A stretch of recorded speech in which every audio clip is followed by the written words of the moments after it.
Perintah Kaisar Naga. Audiobook, novel silat. Episode 475. Jika saatnya tiba, aku akan menghancurkan formasi besar langit dan bumi, dan kau bisa kembali ke alam surgawi. Kata Dev sambil menatap slip giok di tangannya. Mata Shiryo dan Palmer menyala karena kegembiraan. Jika formasi besar langit dan bumi hancur, mereka akan benar-benar bebas. Kakak Chen, kau sibuk sekali, ayo kita ke lantai 5 dulu. Kata Zeke kepada Dev. Saudara Ning, hati-hati. Dev mengangguk. Zeke membawa Yuki ke lantai 5, dan Dev mulai membuka slip giok 4. Dev memegang slip giok itu, dan cahayanya menjadi semakin kuat, seolah-olah ada kekuatan dahsyat yang hendak keluar dari kepompong. Dia menarik napas dalam-dalam dan terus-menerus menyuntikkan kekuatan spiritualnya ke dalam batu giok itu.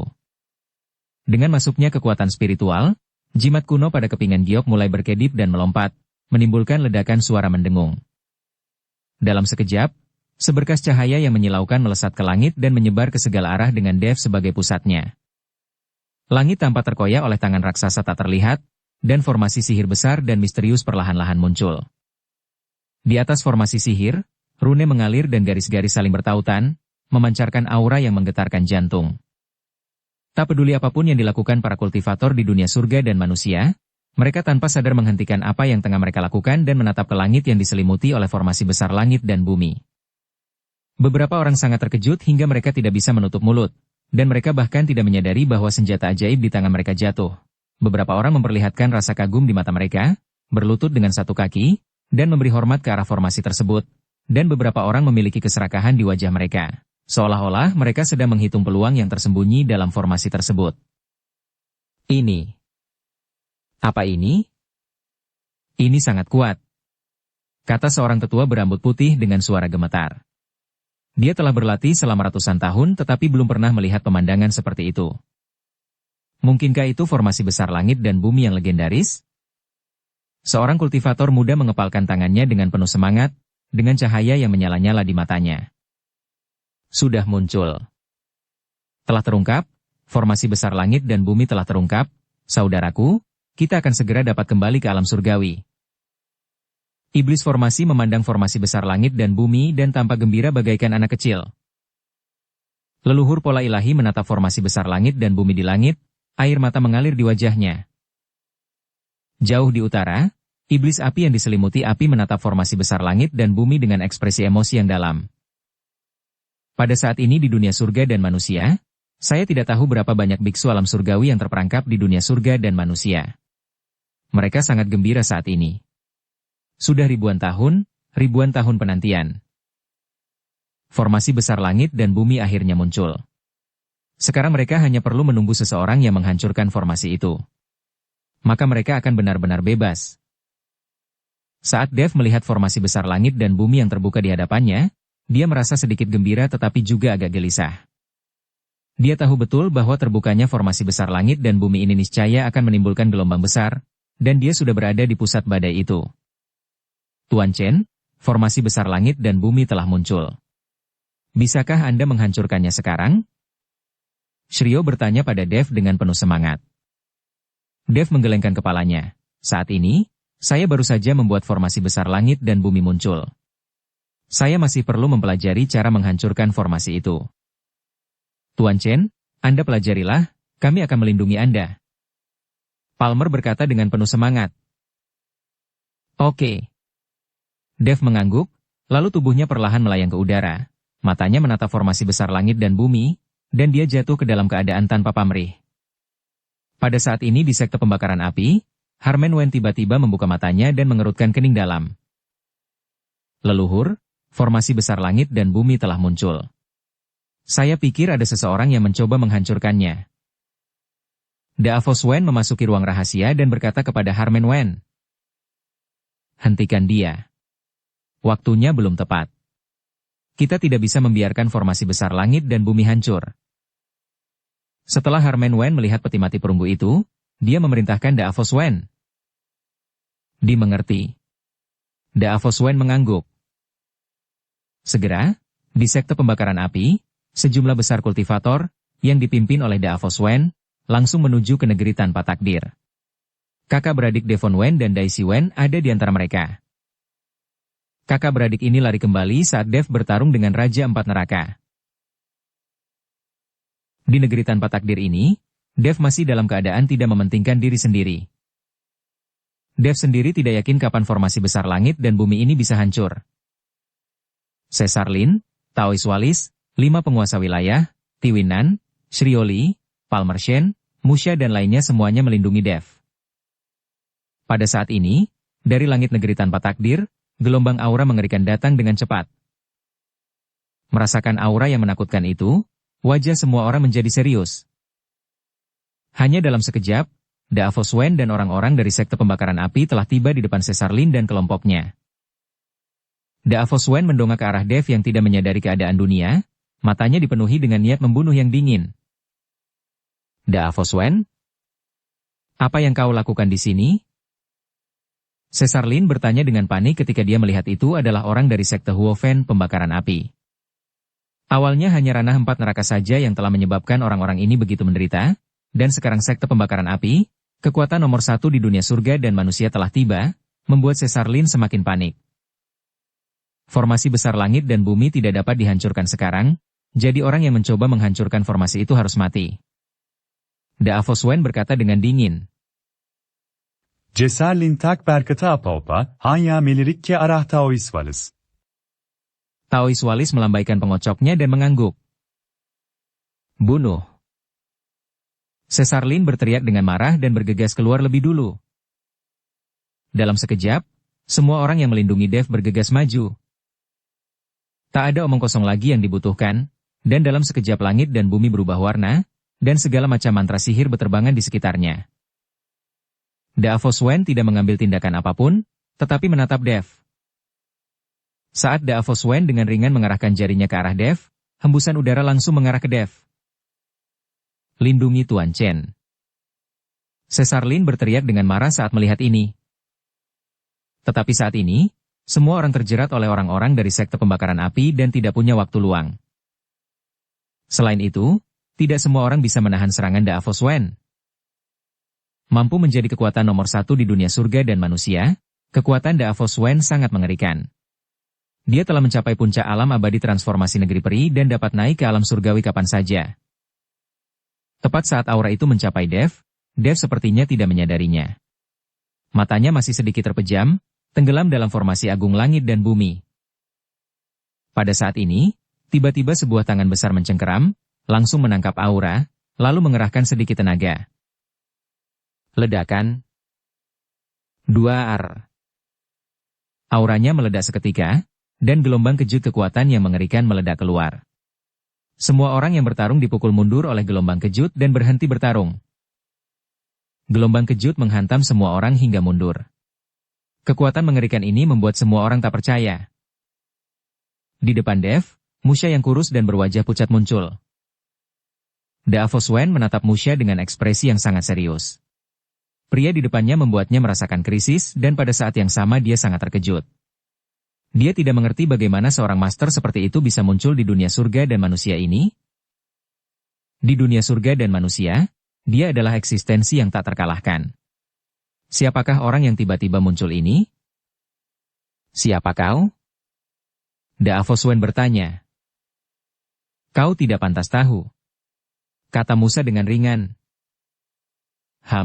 Bahkan jika kau seorang kultivator dari alam surgawi, kau harus berperilaku baik di dunia surga dan manusia ini. Jika kau seekor naga, kau harus melingkarkan tubuhmu. Dan jika kau seekor harimau, kamu harus berbaring. Akulah yang tak terkalahkan di dunia surga dan manusia ini. Davos Wen mendengus dingin dan menggambar sesuatu di udara. Sebuah kandang besar muncul di depan semua orang. Apakah kau berani bertarung? Davos Wen bertanya. Mengapa tidak? Musha memasuki kandang besar itu tanpa ragu-ragu. Karena hanya dengan cara ini, perjuangan mereka tidak akan mempengaruhi orang lain.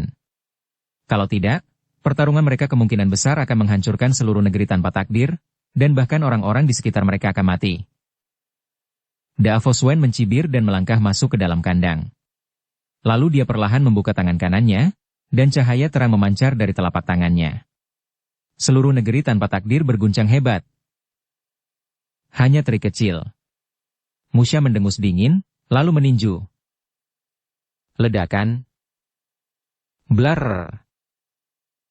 Untuk sesaat, kekuatan besar yang tak terhitung jumlahnya melonjak dari tubuh Musha. Sebagai makhluk abadi dari alam surgawi, pengalaman tempur dan keterampilan Musha tidak ada bandingannya dengan Davos Wen. Namun, kekuatan Musha terkuras saat berada di tangga ke langit, dan kini hanya tersisa sepertiganya. Kau memang seorang kultivator dari alam surgawi. Sayang sekali kekuatanmu hanya 1/10 dari yang sekarang. Kau sama sekali bukan tandinganku. Davos Wen tidak takut sama sekali dan meninju. Tabrakan kekuatan dua orang membuat semua orang merasakan tekanan yang mengerikan. Tahukah kau, daerah tempat keduanya bertarung memang terisolasi, tetapi meski begitu, dampak yang ditimbulkannya tetap saja membuat orang-orang merasa takut. Bahkan Tiwin, Shiryo dan para kultivator alam surgawi lainnya tidak dapat menahan ekspresi serius saat menyaksikan pertempuran di hadapan mereka. Di dunia surga dan manusia, para kultivator alam surgawi ini tidak mempunyai keuntungan sama sekali. Davos Wen pasti sangat kuat untuk bisa duduk di singgasana kekuatan paling kuat di dunia surga dan manusia. Terlebih lagi, alam di puncak alam transformasi alam abadi negeri peri tidak jauh berbeda dengan alam seorang biksu abadi. Dengan pukulan tadi, kurasa tak seorang pun yang bisa menahannya. Ekspresi Cesarlin menjadi lebih serius. Sebagai seorang kultivator dari dunia surga dan manusia, meskipun Cesarlin berada di peringkat ketiga, dia merasa bahwa dia masih jauh di belakang Davos Wen. Kalau saja dia ikut bertarung dengan Davos Wen, dia pasti sudah menjadi abu setelah pukulan itu. Kekuatan Davos Wen benar-benar terlalu mengerikan. Devon dan Daisy, orang-orang dari sekte pembakaran api, semuanya sangat gembira saat melihat pukulan mengerikan Davos Wen. Di dunia surga dan manusia, Davos Wen tidak terkalahkan. Setelah satu pukulan, Davos Wen tidak berhenti, tetapi terus memukul. Pukulan yang tampaknya biasa ini sebenarnya mengandung kekuatan besar. Tampaknya Davos Wen telah memahami jalan surga dan bisa naik ke alam surgawi kapan saja. Melihat hal itu, Musha tiba-tiba mengepalkan tangan kanannya dan meninju. Ketika para biksu sejati bertarung satu sama lain, mereka semua menggunakan gerakan yang sederhana dan bersahaja seperti ini. Ledakan. 2R. Kekuatan mengerikan dari dao besar berkumpul dari telapak tangan Musha dan kemudian meledak. Sebagai seorang kultivator dari alam surgawi, sudah menjadi hal mendasar bagi Musha untuk mengendalikan kekuatan jalan surga. Akan tetapi, kekuatannya kini telah berkurang. Jadi, meskipun kekuatan jalan surga itu diledakkan, kekuatan aslinya tidak pada puncaknya. Saat Musha melancarkan pukulan ini, sangkarnya mulai terbakar.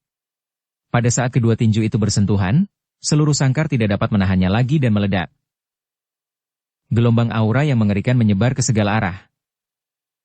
Wajah semua orang berubah drastis dan mereka semua mundur. Negeri tanpa takdir mulai runtuh sedikit demi sedikit, dan hanya tangga menuju surga yang berjuang untuk menopang negeri tanpa takdir. Beberapa kultivator dari kota matahari dan bulan dan sekte pembakaran api mundur terlalu lambat dan secara langsung terkena dampak kekuatan yang mengerikan itu. Mereka langsung berubah menjadi abu dan tidak ada jejak yang tertinggal. Melihat para biksu yang jasad dan jiwanya telah hancur, semua orang terkejut dan mundur lagi. Mereka hanya bisa menatapnya dari kejauhan, dan tidak ada seorang pun yang berani mendekat. Meskipun kekuatan Musha ditekan, aku tidak menyangka dia begitu menakutkan. Tidak heran dia bisa menjaga level keempat. Shiryo berkata dengan emosi. Lagi pula, dia memenjarakan dirinya sendiri di lantai 4. Berdasarkan hal ini saja, kita tidak bisa dibandingkan dengannya sama sekali. Palmer berkata sambil mendesah. Semua orang menyaksikan pertarungan antara Musha dan Davos Wen. Pada saat ini, area tempat keduanya berada sudah kacau, waktu dan ruang terdistorsi. Tak lama kemudian, suara keras lainnya terdengar, diikuti oleh gelombang kejut yang terus menyebar. Semua orang mundur lagi, dan negeri tanpa takdir akhirnya tidak tahan lagi dan mulai runtuh. Pada akhirnya, negeri tanpa takdir menghilang, dan diselimuti energi spiritual dari langit dan bumi. Bahkan tangga ke surga tidak mampu mempertahankan negeri tanpa takdir. dampak mengerikan terus berlanjut. Taois Walis melirik Dev yang berada di bawah formasi besar langit dan bumi, mengerutkan kening dan berkata, tidak bagus, akibatnya mungkin akan mempengaruhi Dev. Setelah itu, Taois Walis terbang menuju Dev terlebih dahulu, diikuti oleh Caesar Lin, Tiwin, Shrio, Palmer, 5 penguasa wilayah dan lainnya. Orang-orang ini berdiri di depan Dev, dan kemudian melepaskan serangkaian aura untuk menahan dampak yang mengerikan. Davos Wen meninju lagi dan lagi, seolah-olah kekuatan di tubuhnya tidak akan pernah habis. Dia berencana untuk melelahkan Musha sampai mati. Musha adalah seorang kultivator dari alam surgawi, dan tidak mungkin dia bisa pulih di dunia surga dan manusia ini. Bayangan tinju yang tak terhitung jumlahnya terbang ke arah Musha. Musha menatap dingin ke arah bayangan tinju yang menakutkan di depannya. Telapak tangannya tiba-tiba terbuka lebar, lalu tiba-tiba mengepal. Ledakan. 2R. Rune aneh tiba-tiba muncul di telapak tangan Musha. Saat rune di telapak tangan Musha mulai mengalir, ribuan suara tiba-tiba terdengar di langit di atas negeri tanpa takdir. Rune itu melilit tinjunya seperti benda hidup, menyebabkan ruang dan waktu yang terdistorsi di sekitarnya berhenti sejenak. Pupil mata Davos Wen tiba-tiba mengecil. Dia mencium bau hukuman surgawi dalam hembusan angin tinju Musha ini adalah tekanan surgawi yang hanya bisa ditimbulkan oleh biksu abadi sejati. Tinju surgawi. Dukung channel Novel Silat dengan subscribe, follow, like, komen dan share. Tubuh kurus Musha tiba-tiba membengkak setinggi 3 kaki. Kemanapun tinjunya lewat, retakan menyerupai jaring laba-laba muncul di kehampaan. Davos Wen menyilangkan lengannya di depan dada, dan api merah keemasan membumbung tinggi dari tubuhnya, dan saat hembusan angin tinju itu menyentuhnya, suara benturan logam yang keras pun terdengar. Saat kedua tinju itu saling beradu, energi spiritual dalam radius 100 kaki langsung mengembun menjadi substansi, berubah menjadi bubuk, lalu jatuh. Retakan. Suara patah tulang lengan kanan Davos Wen terdengar jelas. Dia terhuyung mundur 7 langkah, dan setiap langkah meninggalkan jejak kaki hangus di udara. Musha memanfaatkan kemenangan itu dan mengejarnya. Dia membuat gerakan dengan tangan kirinya dan 9 guntur tiba-tiba jatuh dari langit di atas kepalanya, berubah menjadi rantai yang melilit anggota tubuh Davos Wen. Segel kesengsaraan guntur. Jenggot putih Musha berkibar, dan air mata darah tiba-tiba mengalir dari mata kirinya. Hari ini aku akan menggunakan 30% dari kultivasiku untuk membunuhmu, dasar manusia abadi palsu. Davos Wen meraung ke langit, dan totem sekte pembakaran api di belakangnya benar-benar muncul dari kehampaan itu adalah bayangan burung pipit hitam yang terlahir kembali dari api. Burung hitam itu mengembangkan sayapnya, menutupi langit dan matahari, dan setiap bulunya terbakar dengan api dunia bawah berwarna biru tua, yang melelehkan semua rantai petir. Musha mengerang, buih darah mengalir dari sudut mulutnya, dan tanda-tanda di sekitar tubuhnya berkedip-kedip. Hukum dunia surga dan manusia tidak mengakui hukum alam surgamu. Davos Wen menyeringai dan merobek dadanya, menghancurkan jantungnya. Energi darah yang dahsyat berubah menjadi naga darah dan meraung, teknik membakar surga. Bencana guntur Musha bagaikan salju yang bertemu matahari di hadapan naga darah, mencair dalam sekejap. Dia terhuyung, menyaksikan naga darah itu menyerbu ke arahnya dengan kekuatan pemusnahan. Saat naga darah menembus dada Musha, sisa kekuatan abadi yang terpendam dalam tubuhnya akhirnya meletus. Benang kekuatan abadi itu berubah menjadi bilah hijau sepanjang 3 kaki, menembus tubuh Musha dari belakang, dan benar-benar memotong naga darah itu menjadi 2 bagian.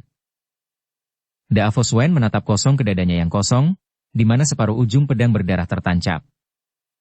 Apakah ini niat pedang hukuman surgawi? Davos Wen tiba-tiba merasakan darah keemasan mengalir keluar dari 7 lubangnya. Dia dengan panik mengerahkan seluruh kekuatan spiritualnya untuk memperbaiki tubuhnya. Tetapi dia mendapati bahwa pedang yang ditujukan pada luka itu telah melahap vitalitasnya. Tidak mungkin. Yang tersisa padamu jelas hanya.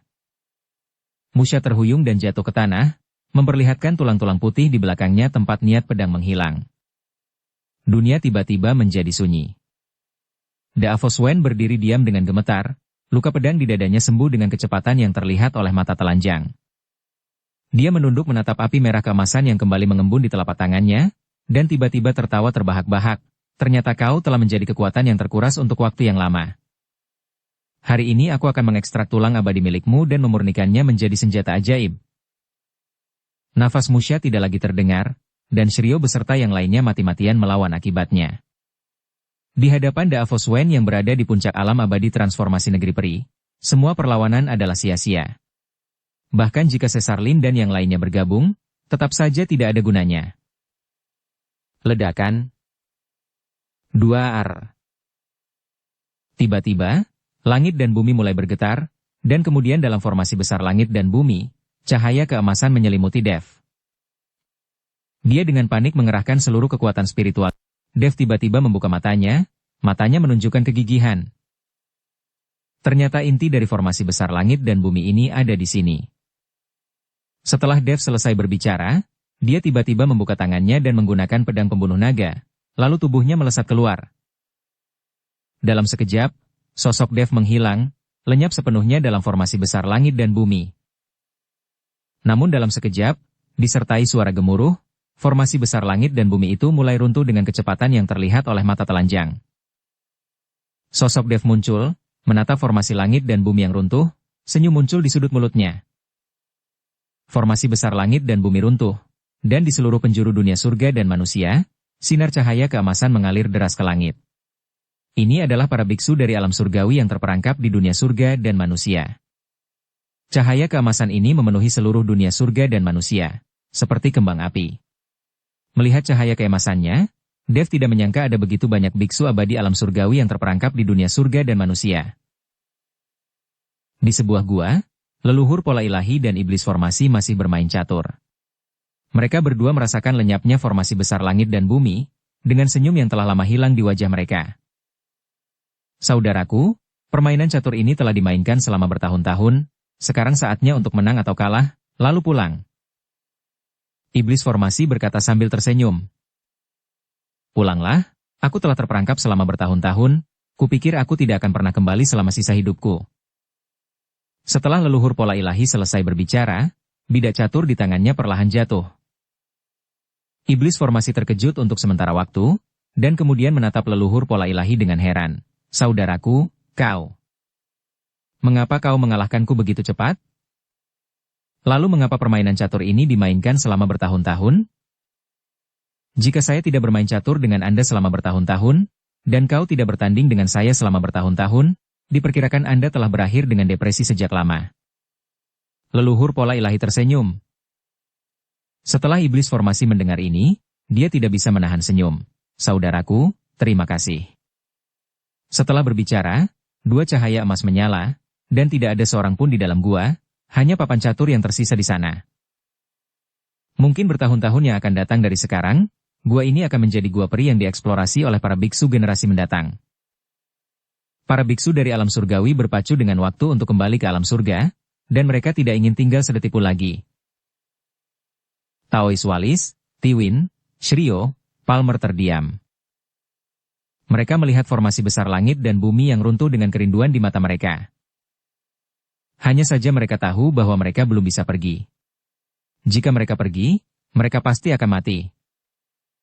Melihat kekuatan Daavos Wen, mereka tidak bisa melawannya bersama-sama. Jika hanya ada sisa jiwa yang tersisa, saya khawatir mereka akan hancur menjadi abu dalam sekejap.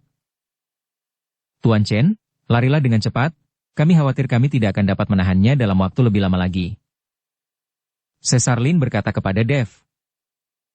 Aura yang menakutkan telah lama membuat mereka tidak bisa bergerak. Sekarang formasi besar langit dan bumi sedang hancur.